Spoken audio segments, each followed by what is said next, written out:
Princess Mario Demola ọmọ Adewale Demola àwẹ̀ ní mani Demola oní nǹkan oní Demola onímọ̀lọ́jọ́ bí rẹ̀ Demola àṣẹ ọdún mọ́dún Demola àṣẹ oṣù mọ́ṣù Demola àṣẹ iṣẹ́ mọ́dún Demola àṣẹ iṣẹ́ púpọ̀ Demola happy birthday to you.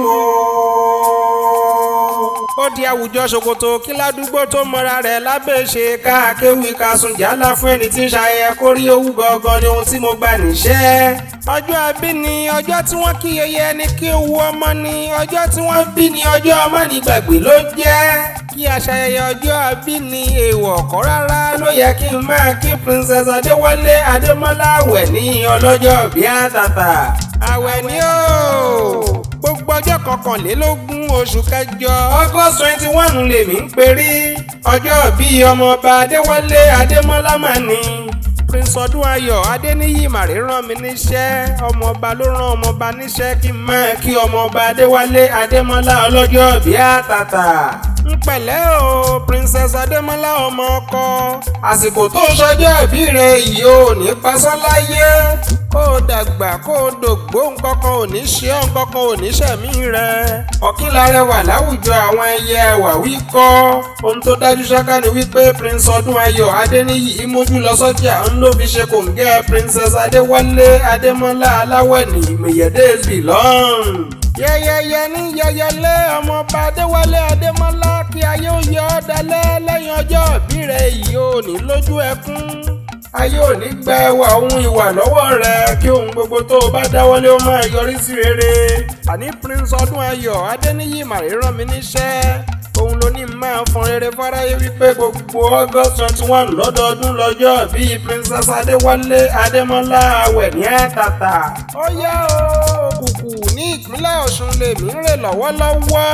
ilé bàbá tó bí ọlọ́mọ princess ó yá ní ilé bàbá rẹ̀.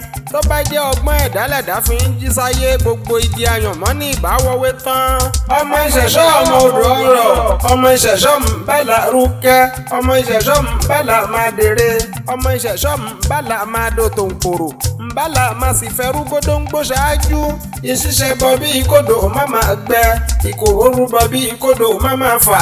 ńlẹ́ o ọmọ ẹlẹ́yẹlé eré ìṣẹ̀ṣọ́ ọmọ odò ọ̀rọ̀ aṣẹ́lẹ̀jì wọn á ṣe èèyàn méjì wọn á rán ọ̀rọ̀ ṣebí ẹ̀yin lọmọ ìyá tó bímọ mẹ́ta tí mẹ́ta ọ̀hún sì ìjọba tí mẹ́tẹ̀ẹ̀ta ọ̀hún sì tẹ̀lú dó olókùnkùn ọba ni eléṣẹ́ ọba ní í ṣe ìjàbẹ́ ń kọ́ ọmọ ògbóyè èkọ́lá ọmọ akógun àkóso èpè kankan òjọ̀tìn kàkà képe ó jà yín aṣọ yẹn máa dúdú bí ìkóró ṣini bípo bá pa àpọn ìṣẹ̀sí bípo bá pọ̀ ọ́ wá ńlẹ́ ọmọ alára ọmọ ẹjẹrò ọmọ ọ̀rọ̀gún ilé ìlà ọmọ olórí lórí pọ̀ ní màá gbọ́n pupa yẹmí lábẹ́ ọyẹ́ ọmọ ọlọ́yẹ̀mọyìn ńlẹ́ ọmọ odò ọ̀tìn ẹ torí ìdẹ wọ́rọ́wọ́ ẹ bá wọn lápá gbọ́rọ́gbọ́ ẹ torí èjìgbára lẹ̀kẹ̀ ẹ bá wọn mọ̀rùn gígùn wáyé ṣèbẹ́yìn náà lọ́mọ alẹ́ téńté wájọba ọmọ ìgbónà.